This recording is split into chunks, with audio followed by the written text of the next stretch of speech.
Le pacte social pour la paix obéit à une approche mixte.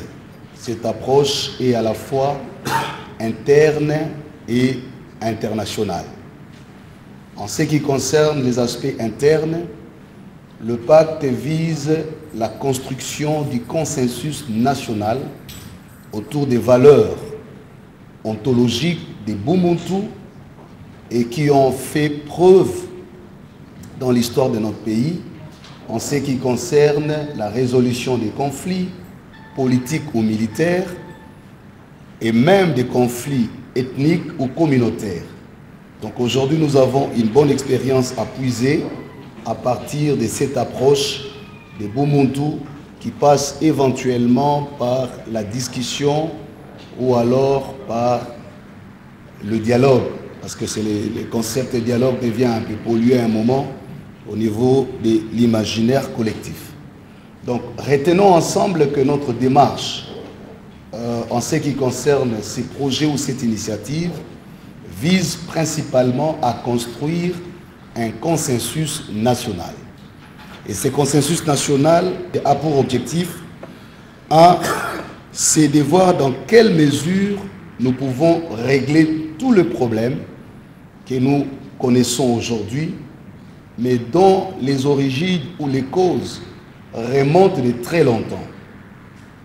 Dans l'analyse de notre approche, nous avons refusé de rester uniquement sur les contextes immédiats, un peu comme qui dirait vouloir résoudre les problèmes des individus. Parmi les critiques qui sont formulées à nos différents formats de dialogue, y compris le dialogue de Santiti qui a débouché sur l'ordre constitutionnel en vigueur, d'aucuns disent que les dialogues au Congo ne visent que résoudre les agendas des acteurs ou des protagonistes. Et par conséquent, une fois que les agendas des individus trouvent satisfaction, l'essentiel est oublié, le pays est oublié, la population est ignorée et le cycle se maintient. Et c'est ce qui alimente d'abord, et d'ailleurs toute la polémique aujourd'hui, quand on apprend l'initiative, les gens se disent encore un dialogue. Pourquoi le dialogue? Parce qu'on va encore se partager le poste. Et donc c'est ici l'occasion pour nous de clarifier les choses.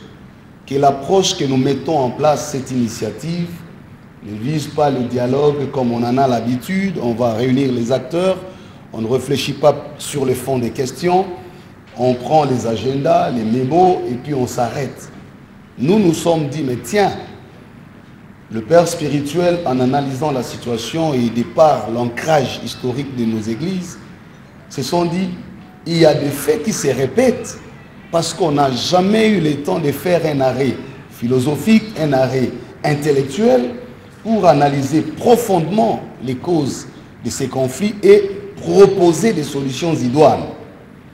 Donc, la première dimension, lorsque nous allons réfléchir à l'interne en vue de ces consensus, les questions ne seront pas seulement abordées autour de qui dit révision constitutionnelle, qui dit gouvernement, qui dit détournement, qui dit M23, mais les questions vont aller en profondeur. D'où le deuxième objectif serait de réfléchir sur des thématiques qui sont déjà identifiées et qui vous seront certainement présentées par mon collègue tout de suite pour que vous sachiez les formats que nous mettons en place, les forums que nous voulons mener, va partir des réflexions qui vont être développées par des techniciens, par des experts, par des scientifiques, de tous bords, qui vont, tout en s'émancipant des appartenances politico-religieuses ou même culturelles, mais restant dans un agenda objectif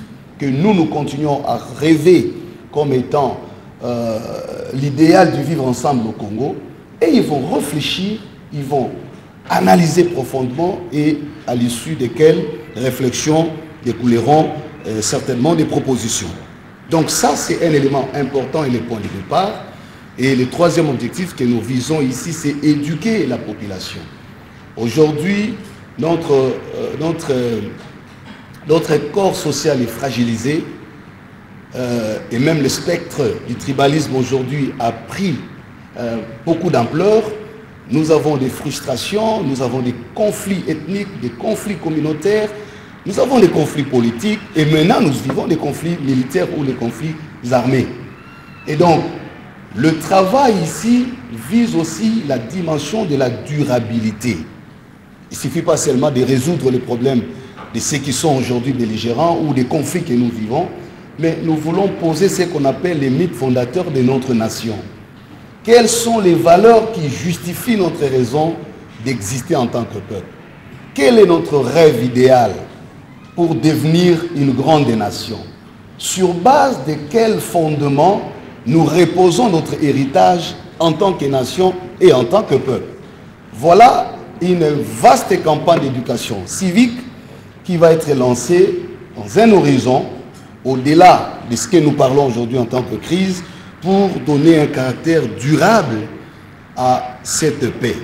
Donc ça, c'est la dimension interne qui se résume par la construction du consensus national qui nous permettra d'analyser et d'aborder des questions de fond. La deuxième dimension, c'est la dimension du bien vivre ensemble. Le père spirituel se sont dit, mais tiens, écoutez, c'est un peu comme dans la Bible. Pourquoi tout le temps en Israël il y avait des guerres? Pourquoi tout le temps c'est la Palestine, c'est les Jébusiens? Si vous lisez ceux qui lisent la Bible, vous allez comprendre que même dans la Bible, il y a de tels phénomènes. Mais au Congo, ça se justifie aussi du fait que sur le plan géostratégique, notre pays regorge des ressources. Plusieurs rapports, que ce soit ceux des Nations Unies, indiquent que les minéraux au Congo, les ressources naturelles au Congo constituent un vecteur important qui attire la convoitise et partant l'objet des guerres. Et donc nous ne pouvons pas rêver construire la paix au Congo, nous ne pouvons pas penser avoir une paix durable sans aborder aussi les causes profondes qui sont géostratégiques, non seulement par rapport aux pays voisins qui nous entourent, mais aussi tous les enjeux économiques, les enjeux du vivre ensemble, les enjeux fonciers, les terres. Et donc le père spirituel se sont dit, nous allons également aborder cette question.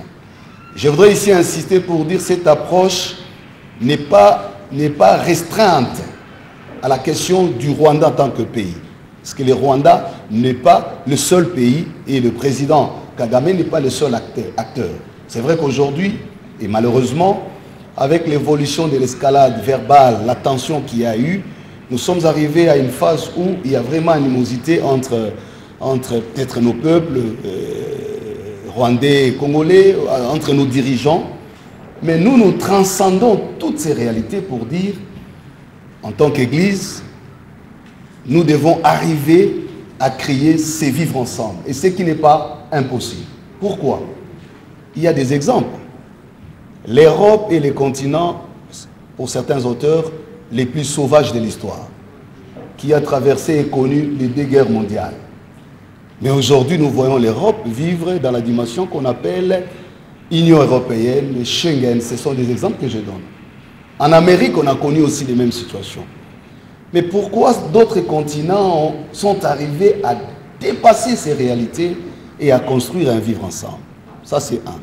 Des deux, il est arrivé des temps où nos pays ont été en difficulté avec les voisins, mais grâce à l'apport de l'Église, je vais ici rappeler l'expérience de 2012, avec toujours le M23, combien les églises catholiques, protestantes et peut-être d'autres religions ont contribué dans la diplomatie parallèle pour décanter les crises qu'il y avait au niveau politique dans la diplomatie classique.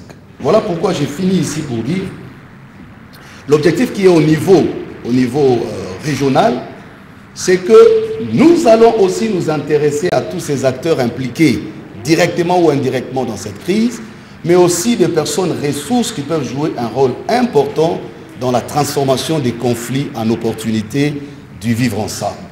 C'est comme ça que vous apprenez, ou vous apprendrez davantage, que vos églises, porteuses de cette initiative, vont se déplacer, contacter, discuter.